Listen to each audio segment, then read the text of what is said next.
देखिए, भारत के जो सांस्कृतिक संस्थान है उसके बारे में देखिए कि संस्कृति को बनाए रखने के लिए, उसमें अनुसंधान विकास के लिए, उसके अनुरक्षण के लिए कौन कौन से संस्थान काम कर रहे हैं। ठीक है,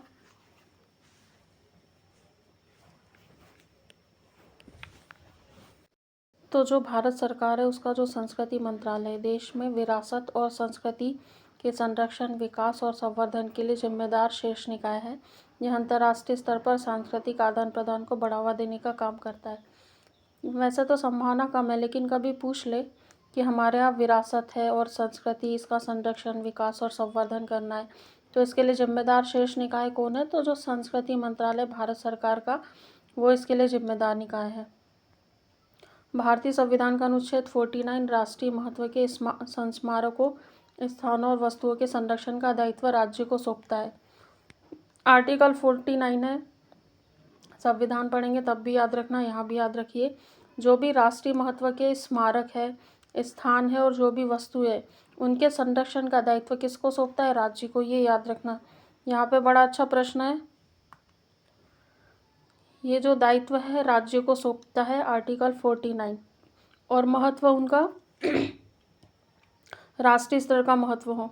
इसके अतिरिक्त भारतीय संविधान का अनुच्छेद 51 का च लोगों को मौलिक कर्तव्य मानता है कि देश की संस्कृति की गौरवशाली परंपरा का महत्व समझेंगे और उसका परिरक्षण करेंगे। एक आर्टिकल 49 की बात हो रही है, इसमें राज्य को दायित्व सौंपा है। और जो मौलिक कर्तव्य, आर्टिकल 50 का जो च मौलिक कर्तव्य है, वो मौलिक कर्तव्य क्या मानता है कि देश की जो संस्कृति है, उसकी जो गौरवशाली परंपरा है, उसका महत्व समझेंगे और उसका परिरक्षण करेंगे।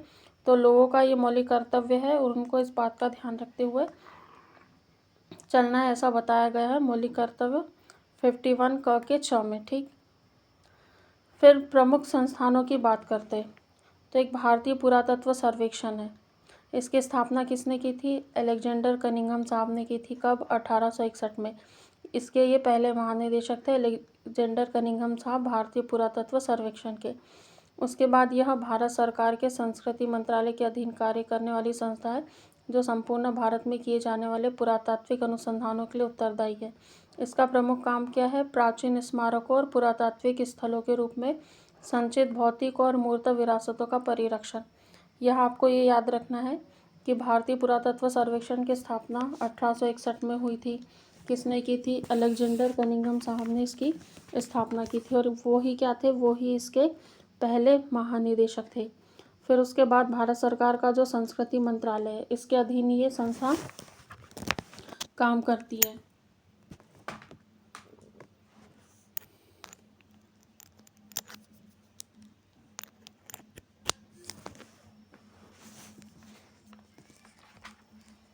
एक मिनट रुकिएगा।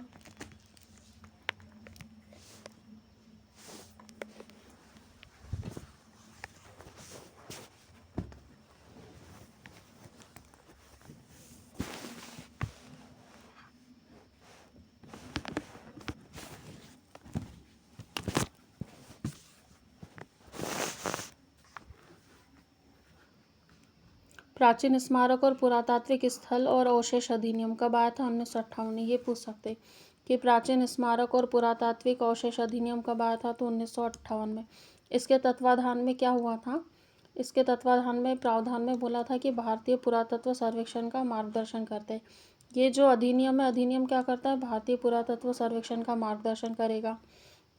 उसके बाद पुरावशेष और बहुमूल्य कलाकृति अधिनियम 1972 आया। उसके अनुसार भारतीय पुरातत्व भारतीय प्राचीन वस्तुओं के अवैध निर्यात को रोकता है। जो हमारा भारतीय पुरातत्व है, वो क्या करता है? जो प्राचीन भारतीय वस्तुएं हैं, जिनका महत्व है, उनके अवैध निर्यात को रोकता है। उसका अवैध निर्यात नहीं होना चाहिए। आगे, राष्ट्रीय महत्व के प्राचीन स्मारकों और पुरातत्वीय स्थलों और अवशेषों के रखरखाव के लिए संपूर्ण देश को 24 मंडलों में विभाजित किया गया। संपूर्ण देश की बात चल रही, कितने मंडलों में? 24 मंडलों में विभाजित किया गया है। भारतीय पुरातत्व सर्वेक्षण की कुछ गतिविधियाँ है। सबसे पहला, केंद्र सरकार की सुरक्षा वाले स्मारक, स्थल और अवशेषों का रखरखाव और परिरक्षण। ठीक, केंद्र सरकार की सुरक्षा वाले स्थलों की बात की। उसके बाद स्मारकों और भग्नावशेषों का पुरातात्विक सर्वेक्षण और रासायनिक उपचार द्वारा बचाव। आगे, शिलालेख संबंधी अनुसंधान का विकास और मुद्रा शास्त्र का अध्ययन। जो भी शिलालेख है उसके संबंधी जो अनुसंधान है उसका विकास करेगी और मुद्रा शास्त्र का अध्ययन करेगी। पुरातात्विक अवशेषों और उत्खनन कार्यों का सर्वेक्षण, जो पुरातात्विक अवशेष और जो भी उत्खनन कार्य उसका सर्वेक्षण किया जाएगा। तकनीकी रिपोर्ट और अनुसंधान कार्यों का प्रकाशन करेंगे। स्थल संग्रहालयों की स्थापना और पुनर्गठन। उसके बाद पुरातत्व विज्ञान में प्रशिक्षण, ये इसकी कुछ गतिविधियाँ, ये कार्य इनके द्वारा किए जाते हैं। उसके बाद यहाँ पे राष्ट्रीय स्मारक और पुरावशेष मिशन के बारे में बताएं। तो ये भारतीय पुरातत्व सर्वेक्षण की नोडल एजेंसी है। पूछ ले भारतीय पुरातत्व सर्वेक्षण की नोडल एजेंसी कौन सी है, तो राष्ट्रीय स्मारक और पुरावशेष मिशन। यह मिशन 2007 में प्रारंभ किया गया और इसका उत्तरदायित्व क्या है, भारत सरकार के संस्कृति मंत्रालय के अधीन सांस्कृतिक विरासत का डेटाबेस बनाए रखना है। इस एजेंसी का मुख्य उद्देश्य आम जनता के लिए, विशेष रूप से इस विषय में रुचि रखने वाले और इससे जुड़े विद्वानों और छात्रों के लिए ऑनलाइन जानकारी उपलब्ध कराना है। तो राष्ट्रीय स्मारक और पुरावशेष मिशन किसकी नोडल एजेंसी है, तो भारतीय पुरातत्व सर्वेक्षण की ये नोडल एजेंसी है।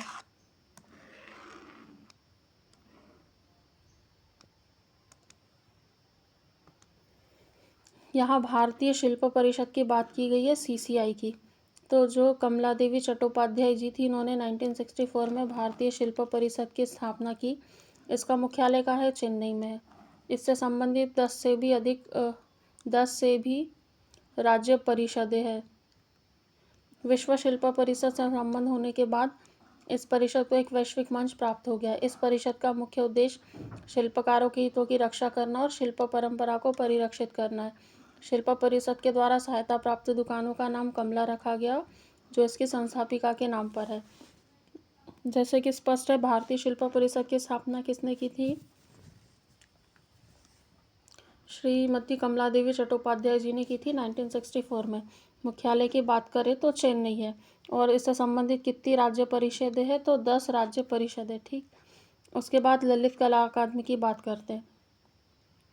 तो 5 अगस्त 1954 की बात है, यहाँ भी 5 है, यहाँ भी 5 है।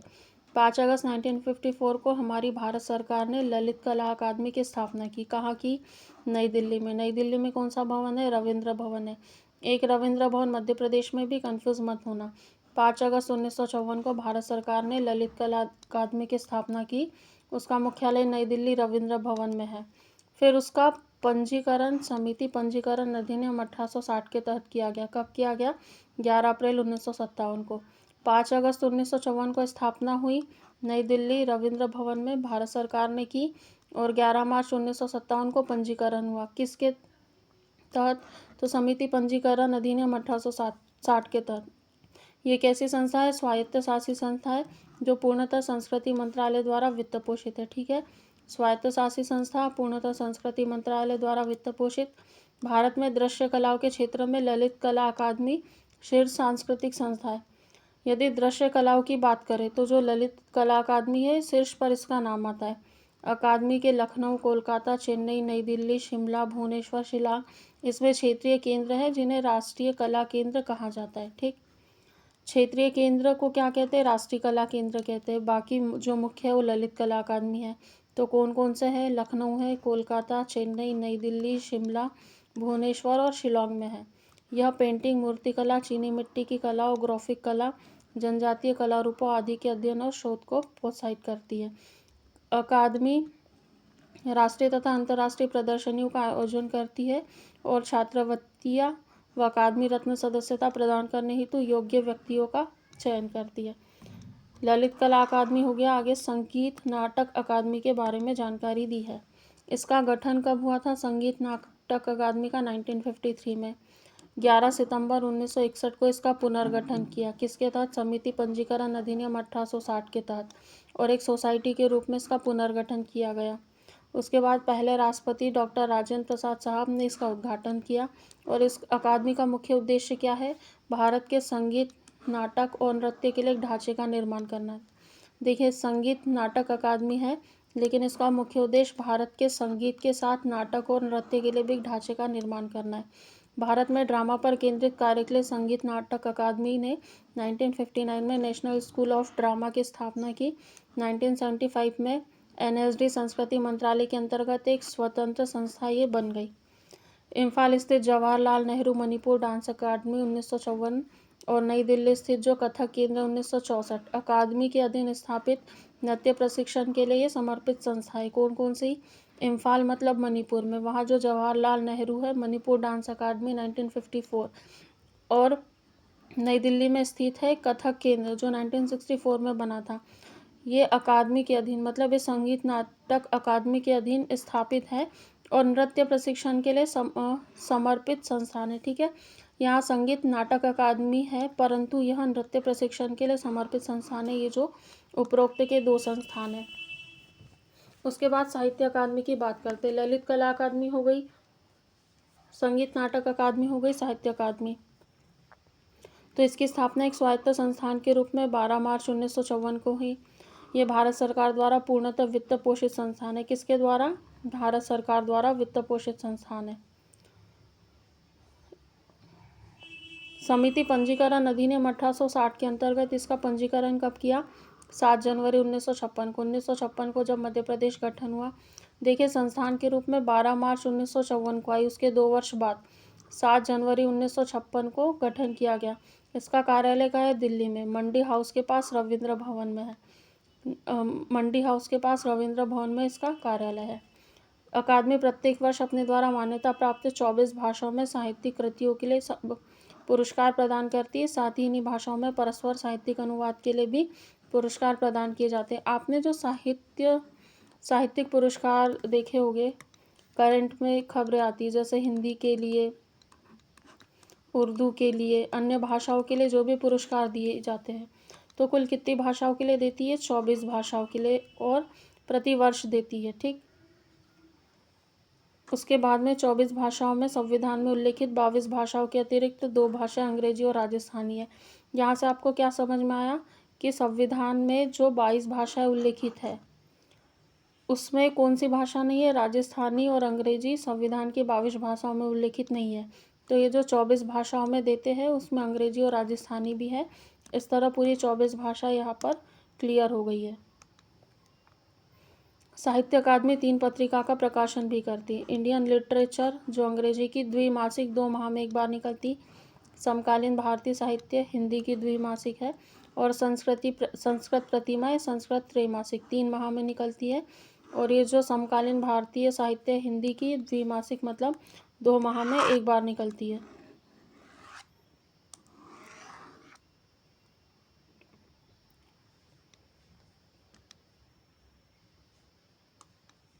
आगे है इंदिरा गांधी राष्ट्रीय कला केंद्र। तो इसका गठन किस मंत्रालय के अधीन हुआ? संस्कृति मंत्रालय के अधीन। कब? 1987 में। कला के क्षेत्र में अनुसंधान, शैक्षिक उद्यम और प्रचार प्रसार करने के लिए इसका गठन किया गया। ये कैसा संस्थान है? एक स्वायत्त संस्थान है। और इंदिरा गांधी कला केंद्र की कितनी कार्यात्मक इकाइयाँ है? 6 कार्यात्मक इकाइयाँ है। एक कला निधि, कला कोश, जनपद संपदा, कला दर्शन, सांस्कृतिक सूचना प्रयोगशाला और सूत्रधार। कला निधि की बात करें तो बहुरूपी पुस्तकालय से जो साहित्य, वास्तुकला, मूर्तिकला, छायापद, संगीत, नृत्य, रंगमंच और क्षेत्र के कलाकारों विद्वानों के व्यक्तिगत संग्रहों का संचयन, वर्गीकरण और सूचीकरण का कार्य करता है। उसके बाद कला कोश की बात करें तो मुख्य रूप से भारतीय भाषाओं में मौलिक पाठ्यांशों के अध्ययन और प्रकाशन को समर्पित है। जनपद संपदा की बात करें तो 1988 में संकाय की स्थापना की गई। इसका प्रमुख कार्य ग्रामीण समाज की समृद्ध बहुरंगी विरासत का अध्ययन करना है। ग्रामीण समाज की बात आई, 1988 में स्थापना की गई। जो समृद्ध बहुरंगी विरासत है उसका अध्ययन जनपद संपदा करेगा।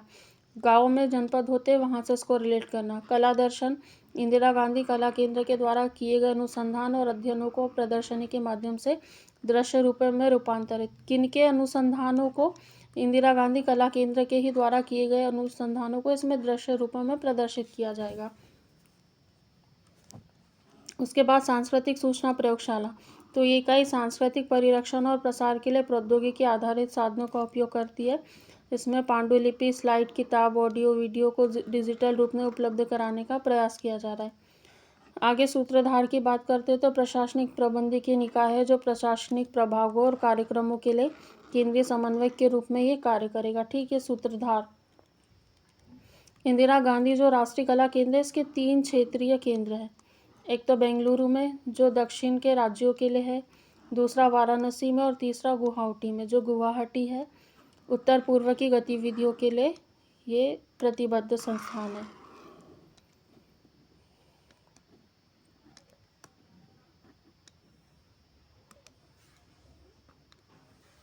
भारतीय राष्ट्रीय अभिलेखागार की बात करें तो स्वतंत्रता से पहले इंपीरियल रिकॉर्ड विभाग के तौर पर प्रोफेसर G.W. फॉरेस्ट के संरक्षण में 11 मार्च 1891 को कोलकाता में स्थापित किया था। 1911 में इसे नई दिल्ली में स्थानांतरित किया गया। नई दिल्ली में कब स्थानांतरित किया? 1911 में। स्वतंत्रता प्राप्ति के पश्चात इसका नाम इंपीरियल रिकॉर्ड से बदलकर भारतीय राष्ट्रीय अभिलेखागार रहा। देखो, ये पूछेंगे इसका नाम कब बदला, तो स्वतंत्रता प्राप्ति के बाद बदला। क्या रखा? भारतीय राष्ट्रीय अभिलेखागार। पहले क्या था? इंपीरियल रिकॉर्ड था। ये सरकारी दस्तावेजों का रिकॉर्ड रखने वाला भारत सरकार का अनुषंगी संगठन है। इसके 4 क्षेत्रीय दस्तावेज कोष भोपाल, भुवनेश्वर, जयपुर और पुदुचेरी में। ठीक, उसके बाद भारतीय राष्ट्रीय अभिलेखागार अभिलेख शास्त्र शिक्षा पर 1 वर्षीय डिप्लोमा पाठ्यक्रम का संचालन करता है। कितने वर्षीय? मात्र 1 वर्षीय। कैसा पाठ्यक्रम? डिप्लोमा पाठ्यक्रम का। किस पर? अभिलेख शास्त्र शिक्षा पर। ऑल इंडिया रेडियो की बात करें तो औपचारिक रूप से 1936 में गठन हुआ, जो प्रसार भारती सूचना और प्रसार मंत्रालय उसके अधीन के अंतर्गत आने वाला संस्थान पूरे आकाशवाणी नेटवर्क का संचालन करता है। ऑल इंडिया रेडियो है, पूरे आकाशवाणी नेटवर्क का संचालन करता है और आकाशवाणी की 23 भाषा और 146 बोलियों में प्रोग्रामिंग प्रस्तुत करता है। यहाँ कभी पूछा जा सकता है कितनी भाषाओं में होती है? 23 भाषा और बोलियाँ 146 बोलियों में प्रोग्रामिंग होती है। दूरदर्शन की बात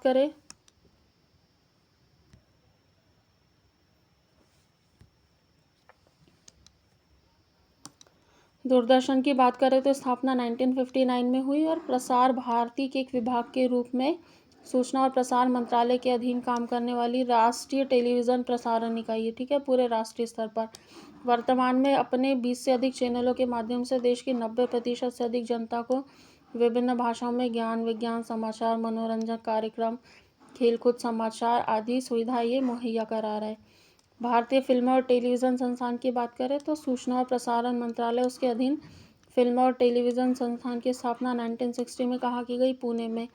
फिल्म निर्माण में शिक्षण और प्रशिक्षण देने वाला ये भारत का अग्रणी संस्थान है। ठीक है, जो भी फिल्म निर्माण की बात करें तो उसमें शिक्षण और प्रशिक्षण देने के लिए अग्रणी संस्थान है। किसके अधीन स्थापना की गई? सूचना और प्रसारण मंत्रालय के अधीन। कौन सा संस्थान है? भारतीय फिल्म और टेलीविज़न संस्थान। कब की गई? 1960 में। मुख्यालय कहाँ है? पुणे में। देखिए, आमतौर पर मुख्यालय दिल्ली, बेंगलुरु, कोलकाता, चेन्नई होते, लेकिन इसका पुणे तो थोड़ा आपको याद रखना पड़ेगा। एशियाटिक सोसाइटी की बात करें तो 1784 में सर विलियम जॉर्ज द्वारा कोलकाता में की गई थी इसकी स्थापना, और 1984 में भारत की संसद के अधिनियम द्वारा एशियाटिक सोसाइटी को राष्ट्रीय महत्व की संस्था घोषित किया था। इसमें क्या है? एक पुस्तकालय और एक संग्रहालय। इसके पुस्तकालय में विश्व की लगभग सभी भाषाओं में मुद्रित लगभग 11,700 पुस्तकें और 7,900 पत्रिकाओं का संग्रह। इसके संग्रहालय में क्या है? अशोक का बैराट लघु शिलालेख बना हुआ है। यहाँ देखिए, भारत का राष्ट्रीय पुस्तकालय, तो इसकी स्थापना किसने की थी? J.H. स्कॉटलर ने की थी। इनके प्रयास से 1863 में कोलकाता में हुई थी। इसका परिणाम और सार्वजनिक अभिलेख की दृष्टि से भारत का सबसे बड़ा पुस्तकालय। ठीक है, भारत के सबसे बड़े पुस्तकालय की बात करें तो भारत का राष्ट्रीय पुस्तकालय जो का है कोलकाता में 1836 में इसकी स्थापना हुई थी। उसके बाद में NCERT, इसका सबसे पहले तो पूरा नाम याद रखना है, तो राष्ट्रीय शैक्षिक अनुसंधान और प्रशिक्षण परिषद इसका पूरा नाम है। इसकी स्थापना कब हुई थी? 61 में। इस समिति पंजीकरण अधिनियम 1860 के तहत स्वायत्त संस्थान के रूप में तत्कालीन जो शिक्षा मंत्रालय है, वर्तमान में मानव विकास मंत्रालय, इसके अधीन की गई थी। इसका प्रमुख कार्य क्या है? शैक्षिक अनुसंधान और प्रशिक्षण के क्षेत्र में केंद्र और राज्य सरकारों को सहयोग करना। ठीक है, केंद्र की भी बात की जा रही है और राज्य सरकार की भी बात की जा रही है, दोनों सरकारों की बात की जा रही है।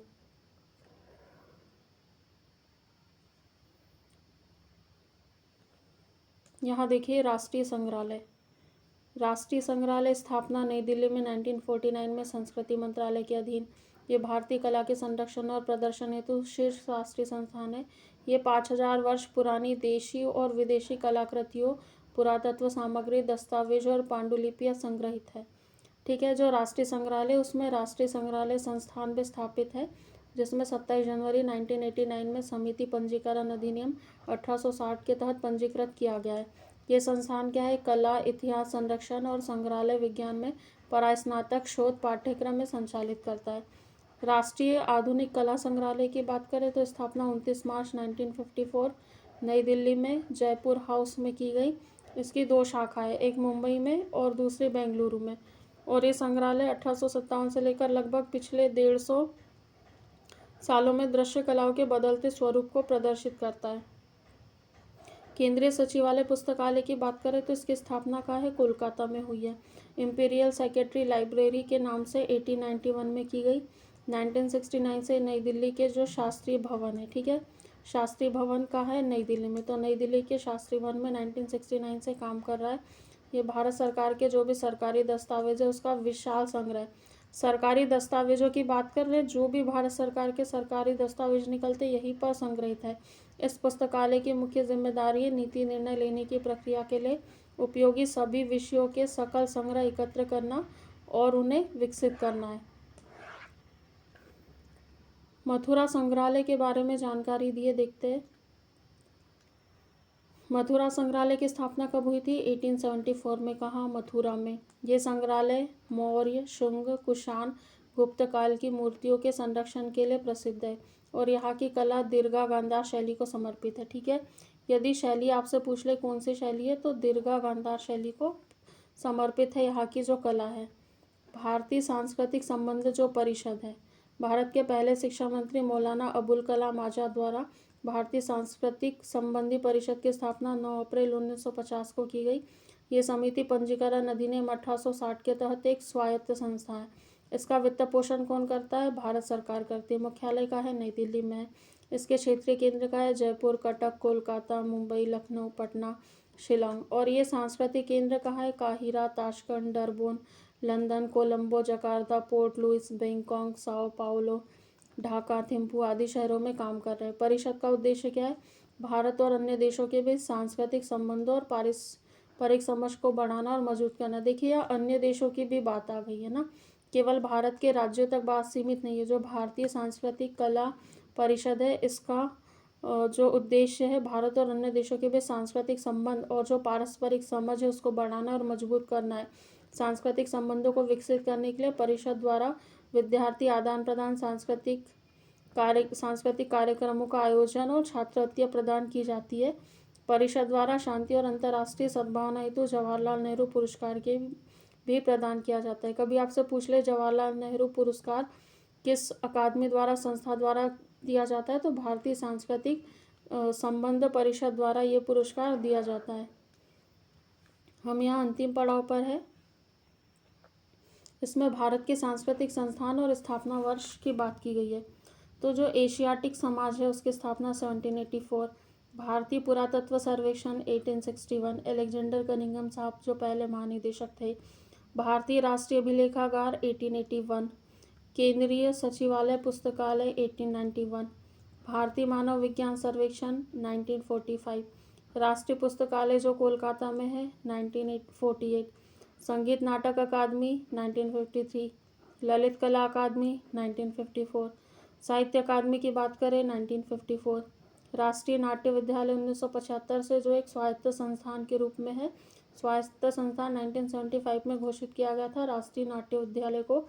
इसकी स्थापना 1959 में की गई। इंदिरा गांधी राष्ट्रीय कला केंद्र 1987, भारतीय राष्ट्रीय अभिलेखागार 1891, राष्ट्रीय शैक्षिक अनुसंधान और परिषद प्रशिक्षण परिषद 1961, राष्ट्रीय संग्रहालय 1949, राष्ट्रीय आधुनिक कला संग्रहालय 1954, मथुरा संग्रहालय 1874, भारतीय सांस्कृतिक संबंध परिषद 1950 में। ठीक है, यहाँ हमारा जो कला और संस्कृति है, कला और संस्कृति वाला जो छोटा सा एक चैप्टर था, यूनिट था, वो कंप्लीट हो गया है। इसका आप लोगों को रिवीजन करना है, बार बार इसके वीडियो को देख लीजिए, किताब में जो मुख्य बिंदु है उसको हाईलाइट कर लीजिए और उसको बार बार रिवाइज कीजिए, जो की पॉइंट है इवन उसको बॉक्स बना लीजिए, ठीक है। चलिए, थैंक यू सो मच।